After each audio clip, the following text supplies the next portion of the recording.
রায়গড়ের ঘন জঙ্গলের মাঝামাঝি ভূত আর ডাইনিদের একটা জগৎ ছিল। ওই ভূত আর ডাইনিগুলো সারাদিন শিকার করত। একদিন ভূত আর ডাইনিদের মধ্যে খাবার নিয়ে রাগারাগি শুরু হয়। দিন রাত পরিশ্রম করে আমরা শিকারটা ধরে আনি, কিন্তু খাবার বেলায় আমরা কি পাই? একটা ছোট টুকরো। ওই টুকরোটা তো আমাদের দাঁতেই আটকে যায়। তাহলে পেট ভরার কথা তো ভুলেই যাও। কিন্তু আমাদের হাতে যে শিকার আসে সেটাও তো আমরা ভাগাভাগি করে খাই, আর এই পরম্পরা তো অনেক বছর ধরে চলছে। আমি এই নিয়মটাকে আর মানি না। আজকের পর থেকে আমি নিজের শিকার নিজে ধরবো আর ওটাকে একলা বসে খাবো। তুমি কেন একলা খাবে? আমরাও তারে একলাই খাবো, অন্য কাউকে দেব না। ডাইনি আর ভূতেদের মধ্যে শিকার নিয়ে ঝগড়া শুরু হয়ে যায়। ঝগড়াটা তাদের প্রধানের কাছে যায়। এবার আপনিই বলুন প্রধান মশাই, আর এই ব্যাপারে সুরাহা করুন। অনেক ভাবনা চিন্তার পর আমি এই সিদ্ধান্ত নিয়েছি যে কেউ যদি কোনো শিকার পাবে, জানোয়ার বা সেহ মানুষ, তাকে আমার কাছে নিয়ে আনা হবে। আমি সেটার একটা রেস করব, ভূতের আর ডাইনিদের। ওই প্রতিযোগিতা যে জিতবে সে ওই শিকারটা পুরোপুরি পেয়ে যাবে। সে সেটাকে একলাও খেতে পারে। রাতের বেলা ছিল। জঙ্গলের বাইরের রাস্তায় একটা ট্রাক সামনের থেকে আসছিল।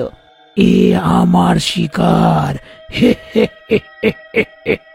আমাদের আগে ধরতে হবে। ভূত জেনে বুঝে ট্রাকের সামনে আসে আর মরার নাটক করে। মাখি সিং তাড়াতাড়ি ট্রাক থামিয়ে দেয়। ওয়ে, কে রে ভাই তুই? কেউ আছে নাকি? কোনো জবাবই দিচ্ছে না। আরে নেমে দেখি একবার। যেই মাখি সিং ট্রাক থেকে নেমে দেখে, পেছন থেকে ডাইনি এসে ওকে ধরে ফেলে। ধরে নিলাম, আমার শিকার ধরে নিলাম। এখনই একে নিজের শিকার ভেবে বসো না, এখনো প্রতিযোগিতা বাকি আছে। যে জিতবে প্রতিযোগিতা সে পাবে এই মানুষটাকে।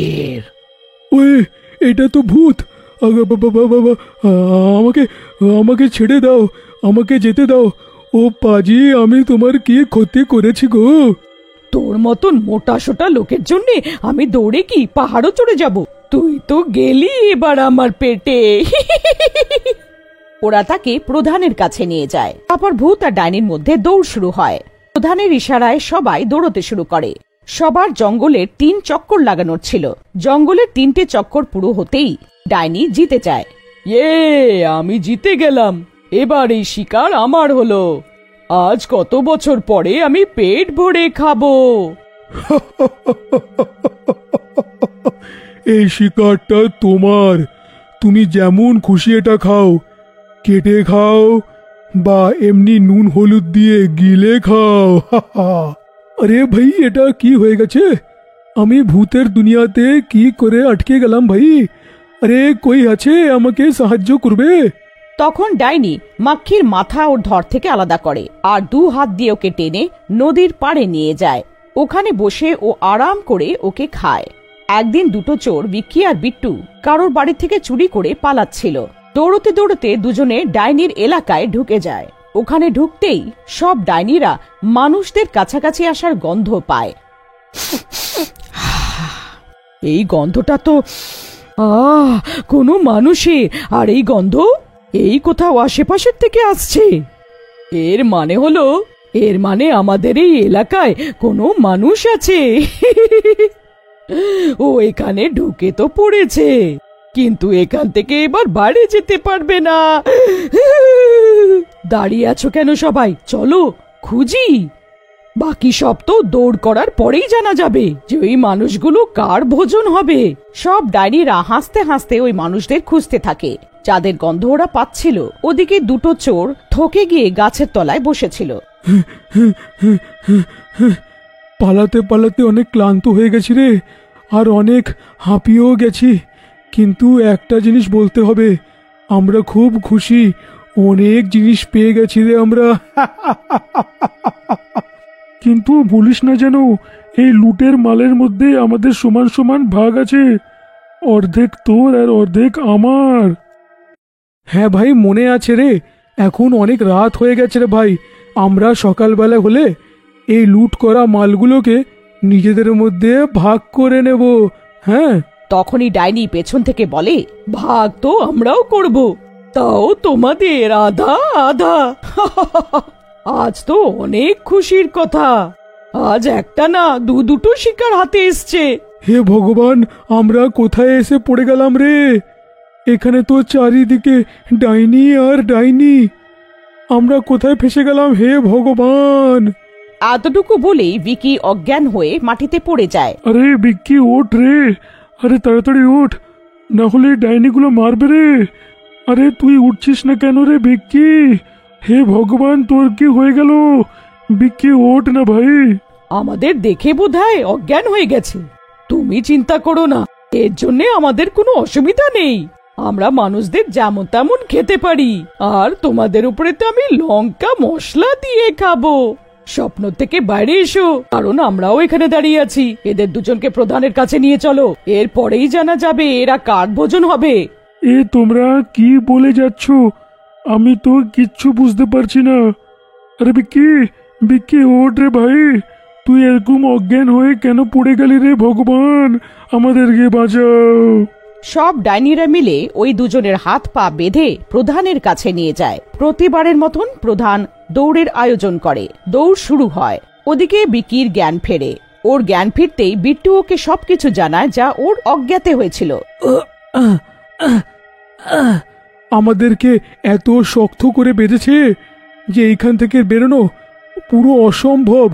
মুখ থেকে নিঃশ্বাস নিতে পারছি না।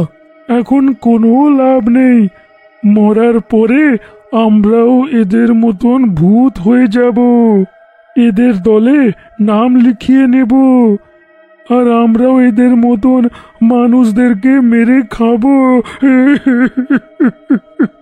তখনই দর শেষ হয়ে যায়। প্রথম এসে থাকা ভূতকে শক্তিশালী আর দ্বিতীয় স্থান এসে থাকাকে অন্য লোকটাকে দেয়।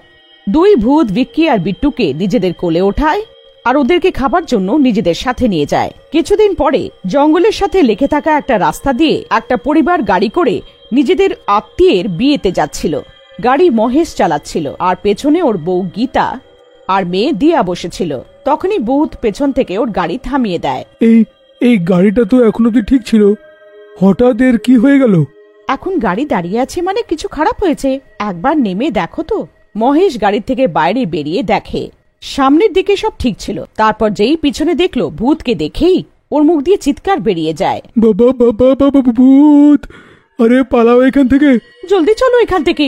তুমি এইখান থেকে ফিরতে পারবে না। ভূত নিজের সাথীদের ডেকে নেয়। তারপর সবাই ওকে বন্দি বানিয়ে নিয়ে যায়। প্রধান মশাই, আমরা আজ 3টে লোক পেয়েছি, আর তাই জন্যে আমরা ভাবছি যে আজকের প্রতিযোগিতার পর যে প্রথম জিতবে সে 3টেই পেয়ে যাবে। তারপর যদি সে চায় 3টেকে ভাগ করতে পারে। তোমরা সব মিলে নিজেদের মধ্যে বোঝাপড়াটা করে নাও যে করার কি আছে। এ তো আমরা ভূত আর ডাইনিদের জগতে এসে গিয়ে ভালোভাবে ফেসে গেছি। এবার এরা সবাই আমাদেরকে মেরে খেয়ে ফেলবে। বাচ্চার সামনে মরে যাবার কথাগুলো বলো না, ও ভয় পেয়ে যাবে। মা বাবা, এটা ভয় পাওয়ার সময় না। আমার টিচার সবসময় বলে কখনো ঝামেলায় পড়লে ভয় পেতে না, চিন্তা ভাবনা করে কাজ সফল করতে হয়। আমাদেরও তাই করতে হবে। আমার কাছে একটা আইডিয়া আছে, তোমরা দেখতে থাকো। দিয়া দৌড়ে একটা ডাইনির কাছে যায় আর ওকে জড়িয়ে ধরে কাঁদতে শুরু করে। আমি তো একটা ছোট্ট মেয়ে, তুমি কি আমাকেও খাবে? যদি তোমারও আমার মতন কোনো মেয়ে হতো, ওকেও মেরে খেয়ে ফেলতে কি? আমিও তো কারোর মেয়ে। দিয়াকে দেখে ডাইনির চোখে জল আসে। তুমি ঠিক বলেছ, তোমার মতন আমারও একটা মেয়ে ছিল। ও বেঁচে আছে, কিন্তু কোথায় আছে আমি জানি না, কিন্তু তোমার মতোই বড় হবে। মা, আমি একটা কথা বলি, আমাদের যে প্রধান আছে, ও যে সিন্ধুকের উপরে বসে, ওর ভেতরে আমাদের সব ডাইনি আর ভূতেদের আত্মা আছে। তুমি চুপ করে গিয়ে ওই সিন্ধুকটাকে খুলে দাও। ওইটা খুললেই আমরা সবাই মুক্তি পেয়ে যাব, আর আমরা সবাই উধাও হয়ে যাব। দিয়া একদম ওরকম করে। সবাই নিজেদের মধ্যে কথা বলতে থাকে।